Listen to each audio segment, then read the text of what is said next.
Hello and welcome. In this video, I want to help you how to solve an equation by completing the square when your a value is not equal to 1. Now to do these problems, we have to be proficient at completing the square. So if you need to review this idea, I encourage you to check out my other video on completing the square.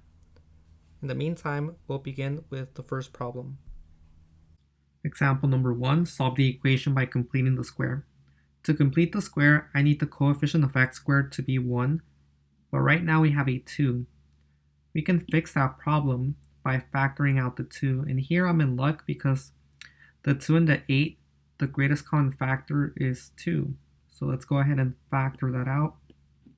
And to find the values that go inside of the parentheses, we divide each term by whatever it is that we factored. So 2x squared divided by 2 is going to leave us with the x squared. And the positive 8x divided by the 2 is going to leave us with positive 4x. Now we can get rid of this 2 by dividing both sides of the equation by 2. On the left-hand side, the 2's are going to cancel out. And on the right-hand side, the 10 divided by the 2 is going to give me 5. And here, I'm just left with the binomial x squared plus 4x. Now that I have 1 as the coefficient of x squared, I can begin to complete the square with these two terms. And to do that, I'm going to follow this recipe, getting the b term, dividing it by 2, and then squaring it. Keep in mind that the b term is the coefficient of x. So in this example, that's the positive 4. So I'm going to grab 4, divided by 2, and then I will square it. Simplifying the 4 over 2, we're going to get 2, and 2 squared, that's going to give me 4. To complete the square using these two terms, I need to add a 4. So I'll add 4 to both sides of the equation. And on the left-hand side, I'm going to get the perfect square trinomial x squared plus 4x plus 4. And on the right-hand side, 5 plus 4 is going to give me 9. I can exchange the perfect square trinomial for a binomial squared by grabbing x and adding half of the coefficient of x. So half of 4, that's going to be 2. Now I'm going to square this, and I have the binomial squared. I need to solve for x. In other words, I need to isolate x. But before I can do that, I need to get rid of this square. And to do this, I'll square root both sides of the equation. The square and the square root are going to cancel out, leaving me with an x plus 2. And on the right hand side, the square root of 9 is going to be plus or minus 3. The last step to isolate x is to subtract 2 from both sides. And I get that x is equal to negative 2 plus or minus 3. Keep in mind that this is two problems in one. So to make it a little bit more clear, I'll break it apart. Here I have x equal to negative 2 plus 3, and the second solution is negative 2 minus 3. Looking here on the left, negative 2 plus 3 is going to be positive 1, so x equals 1. And for the second solution, the negative 2 and the negative 3, we're going to get a negative 5. And that would be the second solution. Let's look at a different example. Example number 2, solve the equation by completing the square. Here we're in a similar scenario to the one from example number 1, in that the coefficient of x squared is not 1. But we can rid of this problem by dividing by 4. So let's go ahead and do that. Factoring out the 4, I get 4x squared divided by 4 is going to be x squared. The 32x divided by 4 is going to be plus 8x. And then the negative 12 divided by 4 is going to be negative 3. That's going to equal 0. We can get rid of this 4 by dividing both sides of the equation by 4. And in doing so, on the left-hand side, the 4's cancel out. And I remain with the trinomial x squared plus 8x minus 3. And on the right hand side, 0 divided by 4 is still 0. Recall that we complete the square using the x squared term and the 8x term. So I'll move the constant to the other side of the equation by adding 3 to both sides. And now I have, on the left, I have x squared plus 8x. And on the right hand side, 0 plus 3 gives me 3. I'll begin to complete the square. And to do that, I need to get the b term divided by 2 and then square that. The b term in this example is going to be the positive 8. That's the coefficient of x. So I'll get 8 divided by 2, and then I'll square it. We simplify what's inside of the parentheses first. So 8 divided by 2 will be 4. And 4 to the second power is going to give me 16. I'll add 16 to both sides of the equation. So plus 16 plus 16. And on the left hand side, I now have a perfect square trinomial. The x squared plus 8x plus 16. And on the right hand side, 3 plus 16 is 19.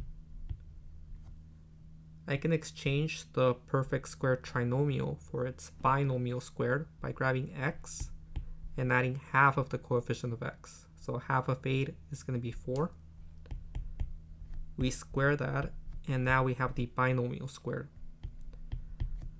To isolate x, we first need to get rid of the square, and I can do that by taking the square root of both sides of the equation. On the left hand side, the square and the square root are going to cancel out, and I'm left with x plus 4. On the right hand side, 19 is not a perfect square, and the 19, since it's already prime, I cannot hope to simplify it, so I'll leave it as plus or minus radical 19. The final step would be to subtract 4 from both sides of the equation, and we get that x is equal to negative 4 plus or minus root 19. And just as a reminder, this is shorthand for the two solutions, negative 4 plus radical 19 and negative 4 minus radical 19.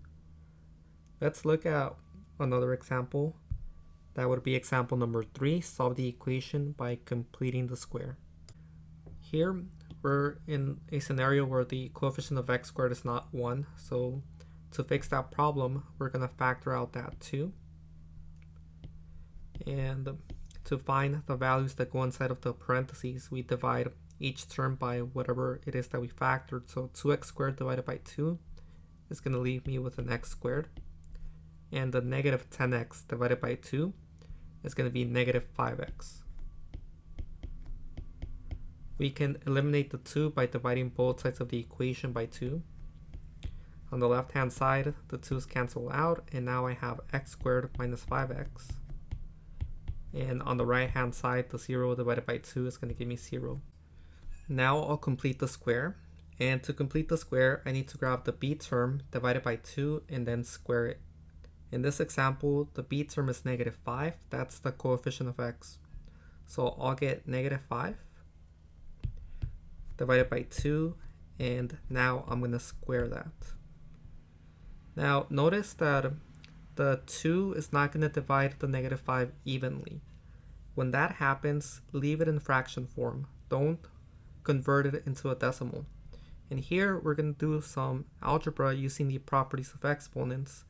And what the properties of exponents tell us is that the exponent here is going to distribute to the numerator and the denominator. So this is going to be negative 5 raised to the second power over 2 raised to the second power, and do each problem individually. So negative 5 squared, that's 25, and 2 squared, that's going to be 4.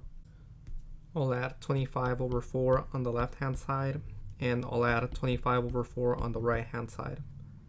On the left hand side, I'll be left with the perfect square trinomial x squared minus 5x plus 25 over 4. And on the right hand side, the 0 plus the 25 over 4 will give me 25 over 4. I can exchange the perfect square trinomial for a binomial squared by grabbing x and adding half of the coefficient of x. So half of -5, that's going to be -5/2. And adding by a negative is the same thing as subtracting. So here I get x minus 5/2. I will square this, and now I have the binomial squared. To isolate x, we need to first get rid of the square, or this power of 2.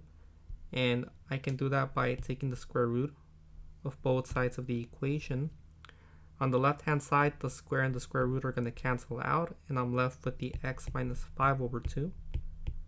On the right hand side, similar to the properties of exponents, the radical is going to distribute to the numerator and the denominator. So the square root of 25 is going to be 5, and the square root of 4 is going to be 2.